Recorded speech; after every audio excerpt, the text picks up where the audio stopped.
Welcome to the channel, What's Sold? And it doesn't matter if you say, what's sold, or what's sold? You can say it any way you want.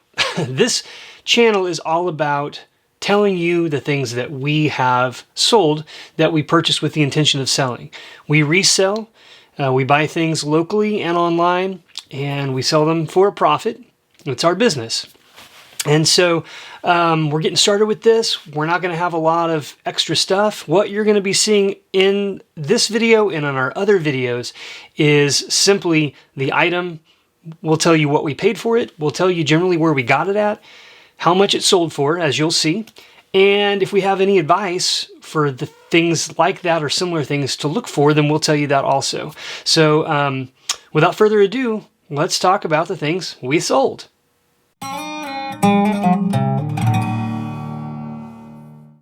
All right, let's get started. Everything in this video are going to be items that have sold in the last 2 weeks. In the next few videos, I may go back in time a little bit to get some of the stuff we've sold to show you. But in general, everything that we'll be showing you on this channel will be things that have sold within the last 90 days, and most of the time in the last 30 days. We have multiple eBay stores, and we also sell things locally as well. And sometimes I'll talk about the local things. If I have them still, I'll actually show them and talk about those. But the first item we have here is this lot of stick pins. They aren't made of gold, they're just base metals.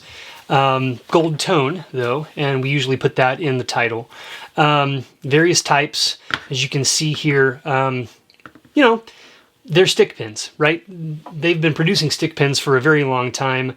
Most of these are more modern.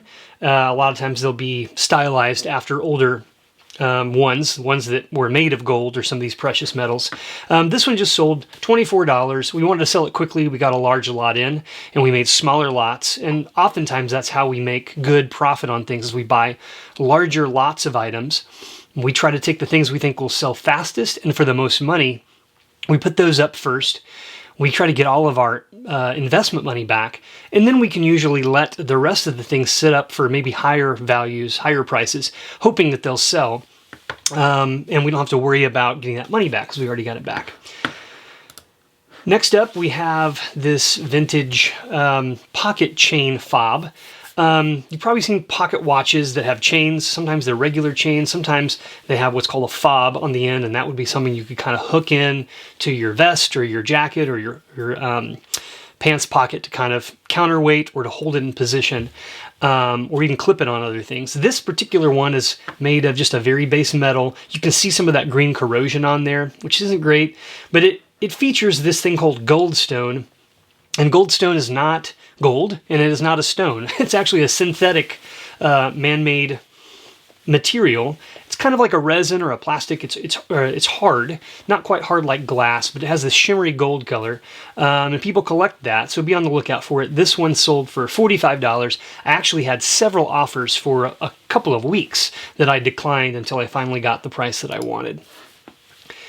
The next item here is the small little, it's vintage. I don't know how old exactly. It still has the stickers. It's not that terribly old, but it is made of sterling silver, and silver, you know, is a precious metal, and people collect silver just for the weight, sometimes scrap, and other times they want items that are made of silver.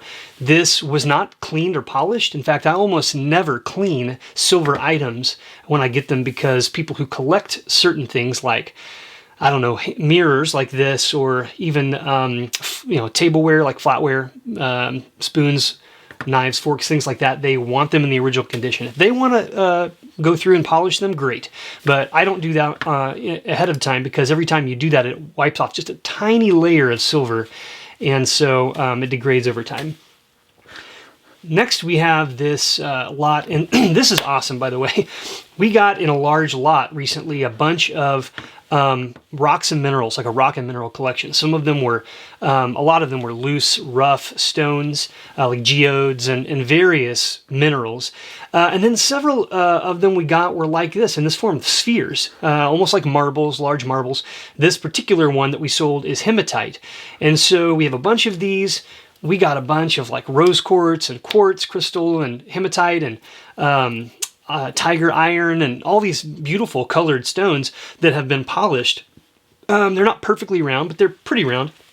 And so it's awesome. If you get like 20 or 30 or 50 of something that's exactly the same, all you have to do is one listing, and then you put that you have a quantity of however many you have. And somebody can buy one individually, and then eBay keeps that listing up. It just lowers the quantity by one. And you can sometimes list hundreds, if not thousands of items very, very quickly because you only have to do one listing for all of them. But this one sold, just one, for $16.82. That's great. And so I've probably got, I don't know how many quantity I have left on this, but I have a lot. So that was nice to see that. It's a steady, small amount of income, but a steady amount that comes in regularly. Up next, we have the Jennings Brothers. This is an antique clock. It's not in working condition, or if it is, great, but I haven't tested it.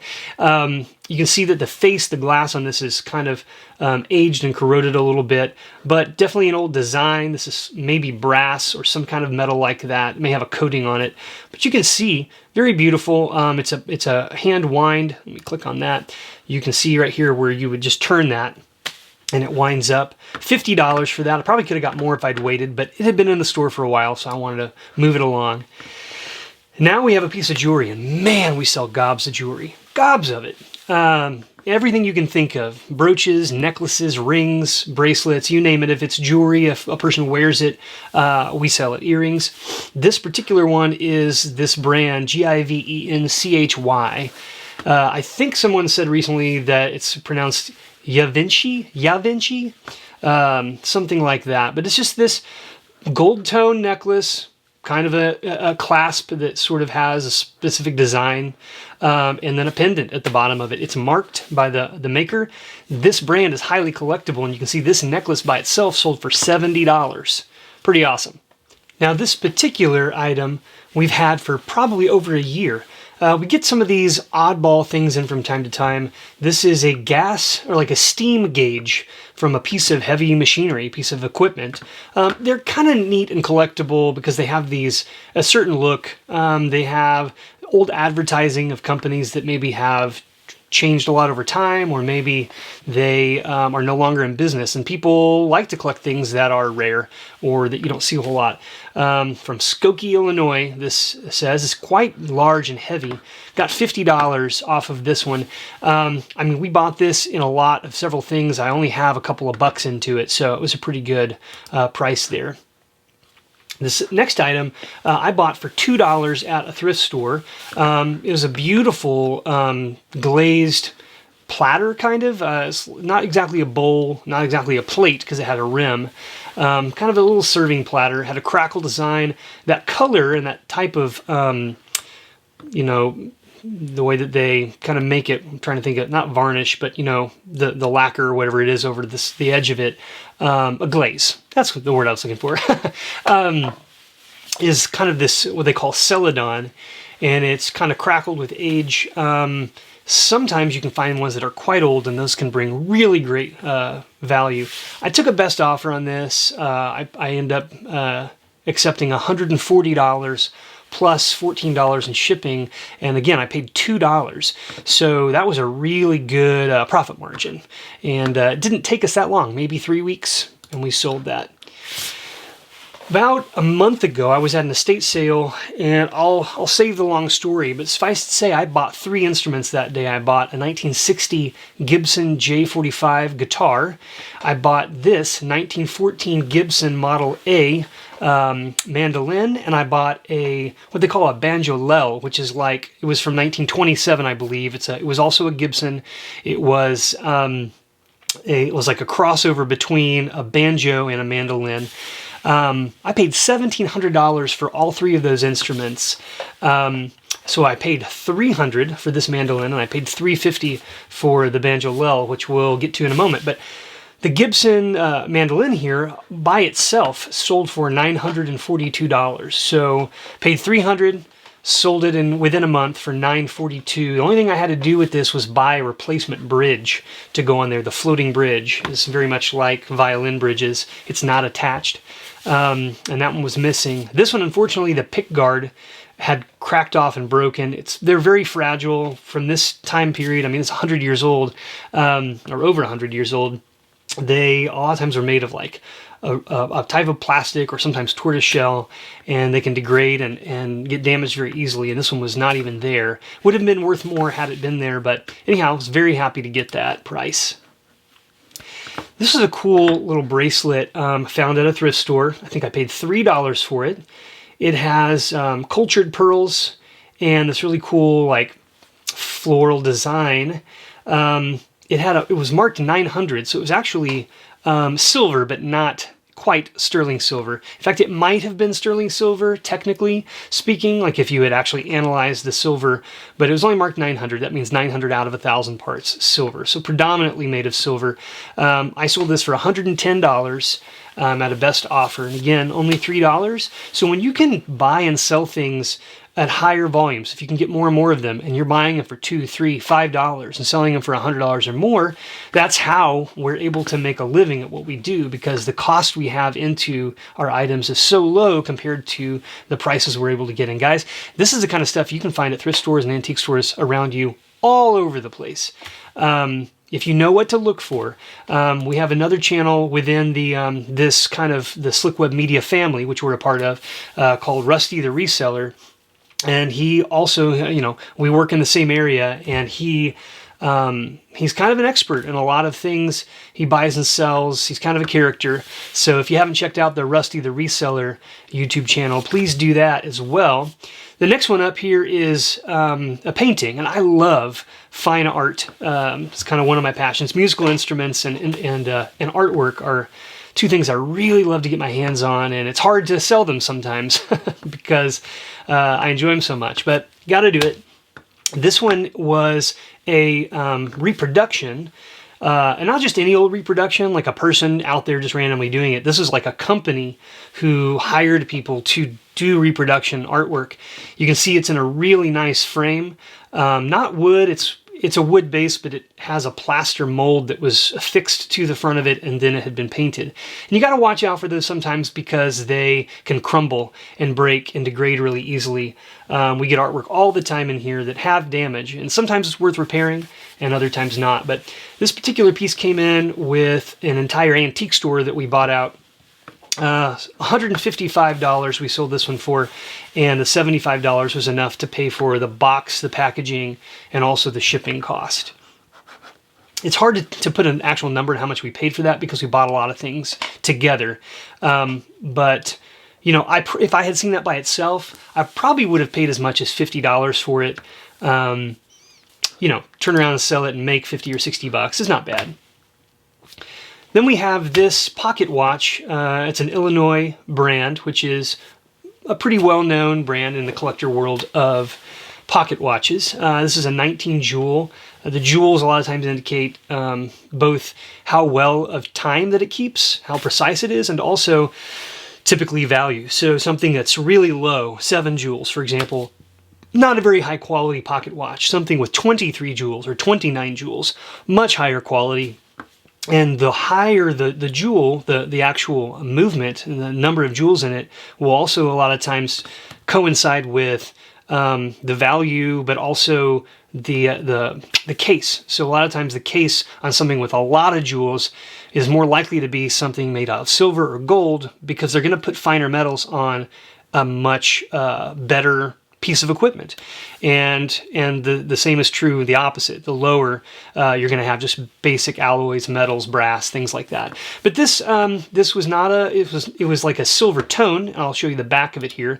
And what was kind of cool about it was that it had a train etched in the back of it with this kind of cool design. I think we picked this up for $20 at an estate sale, turned around and sold it for $110 plus shipping. This was really cool. We got in a bunch of these antique clocks. Now, none of them were working. Some of them were missing components. This one is no different. But this particular style, or the way that it was made, is called an Ogee, O-G-E-E. And I don't know if that's an acronym or if that's named after a person that created this design or what, but it's essentially a box, a rectangular box with a display on the front. It's usually a glass door. The clock sits up at the top, and at the bottom, you usually have a picture painted, hand painted onto the glass, and that kind of, it allows access to the movements and the components if you need to work on them, but it also blocks the view of that and gives you something kind of aesthetic to look at, which in this case is a piece of artwork. You're going to see, if you look these up, you're going to see a variety of different kinds. This particular one was a little bit more unique because the painting itself was of sort of a Native, I say sort of a Native American because clearly the facial features and the skin color indicate more like a Caucasian person or a white person versus a Native American. But there was this time period right around when James Fenimore Cooper wrote The Last of the Mohicans. There was this big surge in both American and European interest in Native Americans and Native American culture. And so you start to see lots of advertisements and lots of artwork and lots of things incorporating stylistically things from the Native American culture or images of Native Americans, but a lot of times they were actually, the people looked like white people, but dressed with like feathers in their hair or some sort of a native wardrobe or something like that. So it's kind of funny, but that helps people date this. This was cool. You know, I didn't pay this for anything. I didn't buy this specifically with a particular price. It came with a bunch of antiques. I just think they're really cool, but we accepted a $240 offer on this, plus the $50. That was a booger to try to package and ship in the hopes that it doesn't get damaged. You got to be careful on some of these if they're really large, odd sizes, or very breakable. You just need to keep in mind there's going to be extra time to ship, to package it, and you run a risk of it getting damaged, which would end up being a return, and then you're left with no item or a damaged item, and you have to give the money back. That's one of the downsides of eBay and just shipping things in general if you sell them. So just keep that in mind before you try to sell something like this. Another piece of fine jewelry here. We have a pretty large size. I would say it was probably, you know, maybe that size. Victorian era carved cameo brooch. The brooch itself was set in 14 karat rose gold and had a very beautiful you know, the roses in the hair, the profile of a woman. This is very standard and typical for this era and this type of item. It's carved out of shell, and it's just gorgeous. You know, it was a really nice piece.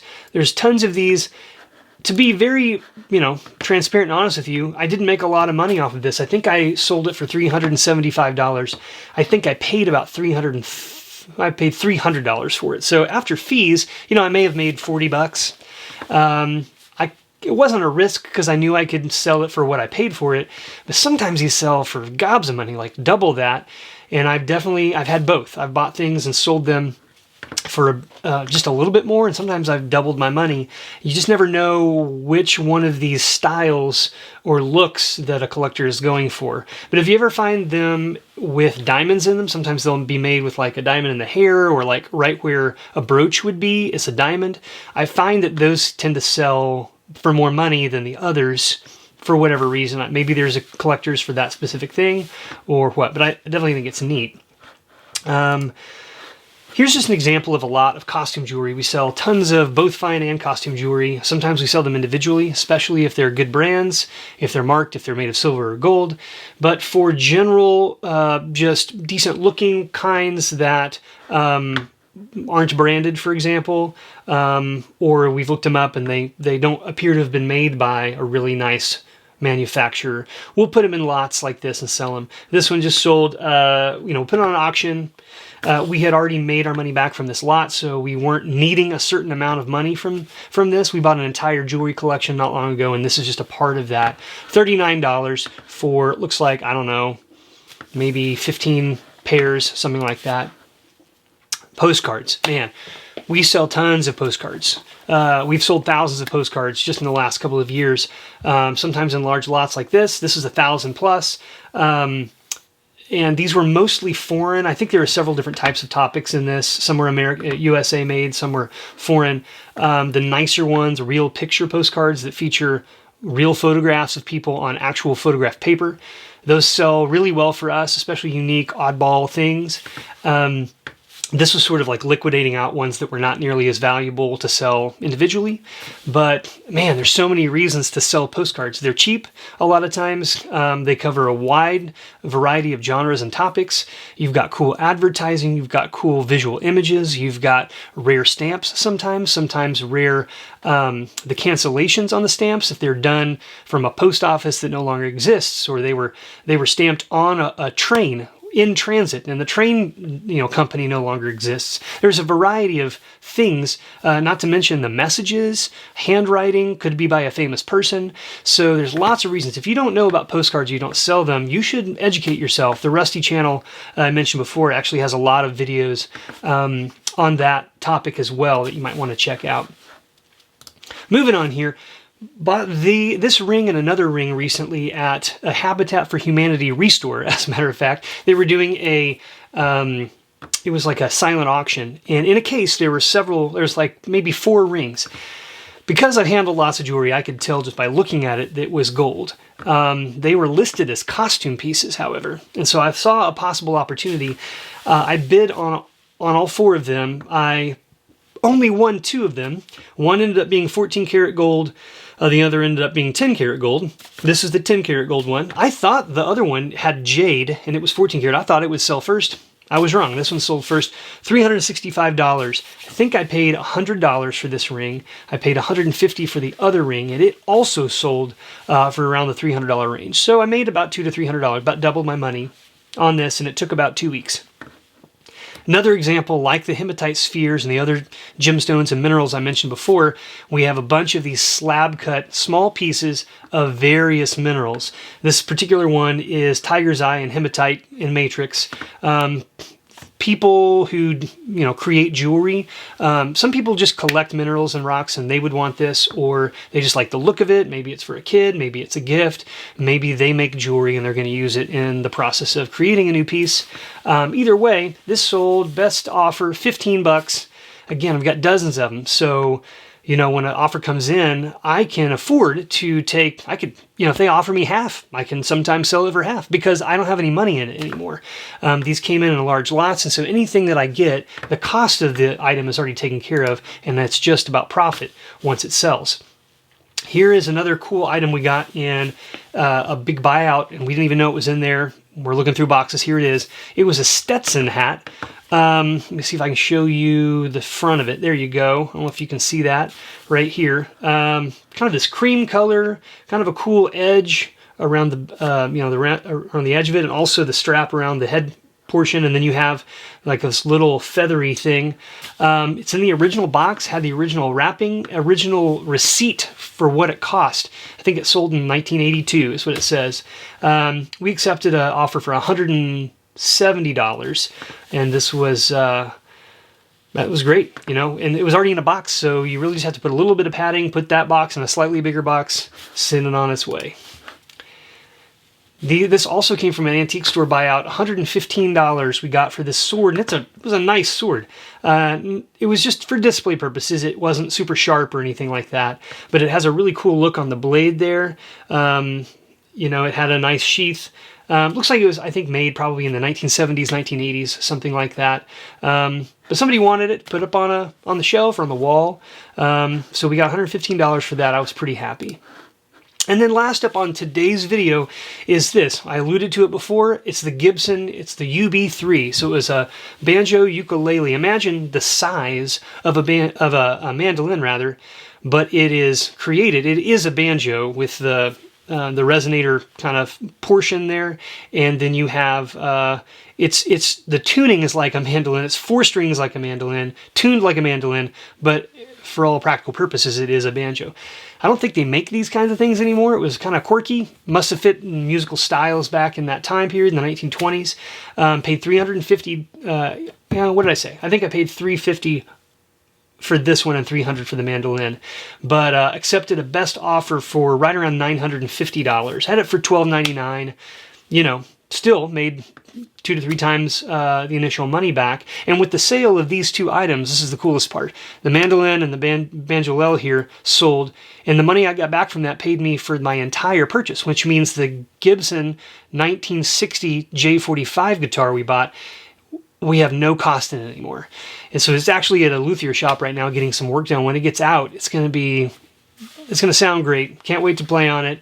And we'll see if I can sell it. We'll see. Probably should, but you know, it's hard. So anyways, I hope that helps today, folks. Whether you're a full-time reseller, a part-time reseller, maybe you've never resold, maybe you're just now getting into it, I hope that this information can help you. And there are deals to be found. The more you educate yourself, the more you'll be able to find and know that you can make good money on it. So thanks for tuning in. We'll be back next week with another video, and make sure you check out our other channels that are also in the Slick Web Media family. Those would be Postcard Planet, all about postcards. High Spirits, do you like to be outdoors? This is all about hiking and being in nature. It's not about reselling. We've got one called Sound Machine. So if you need to take a nap, you want to chill out, just calm down, maybe you need some noise while you're sleeping, it's all about sounds. Pretty basic. And then this channel, obviously, and then the Rusty the Reseller channel. So go check them out. Tell us what you think. If you have any suggestions, ideas, or concerns, please leave us comments. We're here to learn as well. Thanks, guys. Take care.